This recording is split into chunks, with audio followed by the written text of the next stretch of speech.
The प्राचीन भारतवर्ष का पवित्र और प्राचीनतम साहित्य है, जो धरती के प्राचीनतम सनातन वैदिक बौद्ध जैनों के प्राचीनतम और आधारभूत धर्मग्रंथ भी हैं। वेद विश्व के सबसे प्राचीन साहित्य भी हैं। वेद भारतीय दर्शन के जनक, प्रेरक और मानक भूमिकाओं में केंद्रीय स्थान प्राप्त शब्द प्रमाण हैं।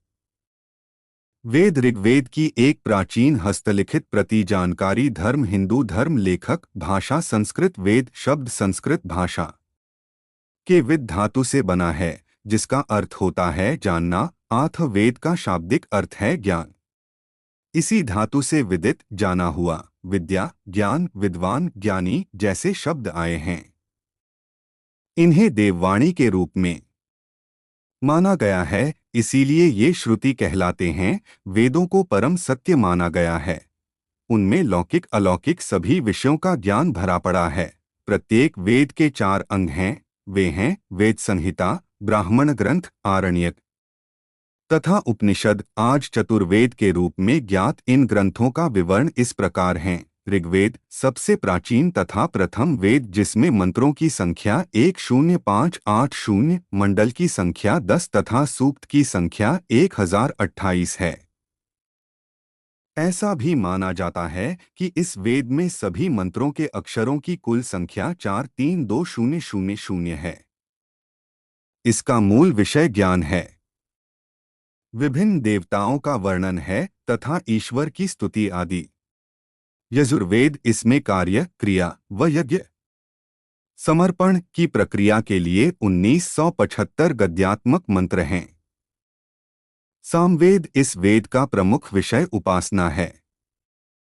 संगीत में लगे सुर को गाने के लिए 1875 संगीतमय मंत्र।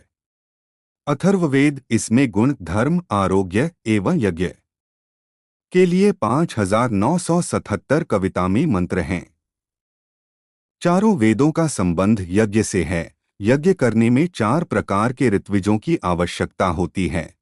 यथा होता उद्गाता अध्वर्यु ब्रह्मा को अपौरुषे, जिसे किसी पुरुष के द्वारा न किया जा सकता हो, अर्थात ईश्वरकृत माना जाता है। यह ज्ञान विराट पुरुष से व कारण ब्रह्म से श्रुति परंपरा के माध्यम से सृष्टिकर्ता ब्रह्मा जी ने प्राप्त किया माना जाता है।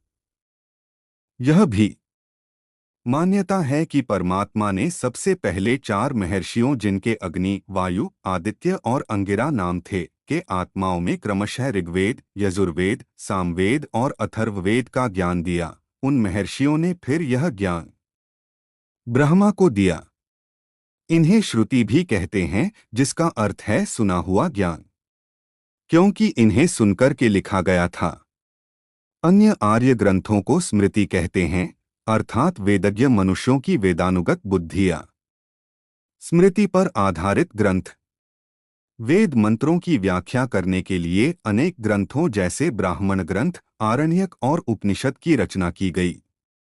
इनमें प्रयुक्त भाषा वैदिक संस्कृत कहलाती है, जो लौकिक संस्कृत से कुछ अलग है। ऐतिहासिक रूप से प्राचीन भारत और हिंदार्य जाति के बारे में वेदों को एक अच्छा संदर्भ स्रोत माना जाता है। संस्कृत भाषा के प्राचीन रूप को लेकर भी इनका साहित्यिक महत्व बना हुआ है। वेदों को समझना प्राचीन काल से ही पहले भारतीय और बाद में संपूर्ण विश्व भर में एक वार्ता का विषय रहा है। इसको पढ़ाने के लिए 6 अंगों शिक्षा, कल्प, निरुक्त, व्याकरण, छंद और ज्योतिष के अध्ययन और उपांगों, जिनमें 6 शास्त्र पूर्वमीमांसा, वैशेषिक, न्यायिक, योग, सांख्य और वेदांत व 10 उपनिषद ईशावास्य, केन, कठ, प्रश्न, मुंडक, मांडुक्य, ऐत्रेय, तैत्तिरेय, छांदोग्य और बृहदारण्यक आते हैं। प्राचीन समय में इनको पढ़ने के बाद वेदों को पढ़ा जाता था। प्राचीन काल के वशिष्ठ, शक्ति, पराशर, वेदव्यास, जैमिनी, याज्ञवल्क्य, कात्यायन इत्यादि ऋषियों को वेदों के अच्छे ज्ञाता माना जाता है। मध्यकाल में रचित व्याख्याओं में सायण का रचा चतुर्वेद भाष्य माधवीय वेदार्थ दीपिका बहुत मान्य हैं। यूरोप के विद्वानों का वेदों के बारे में मत हिंद आर्य जाति के इतिहास की जिज्ञासा से प्रेरित रही है। वे इसमें लोगों, जगहों, पहाड़ों, नदियों के नाम ढूंढते रहते हैं, लेकिन ये भारतीय परंपरा और गुरुओं की शिक्षाओं से मेल नहीं खाता। 18वीं सदी उपरांत यूरोपियनों के वेदों और उपनिषदों में रुचि आने के बाद भी इनके अर्थों पर कई विद्वानों में असहमति बनी रही है। वेदों में अनेक वैज्ञानिक विश्लेषण प्राप्त होते हैं।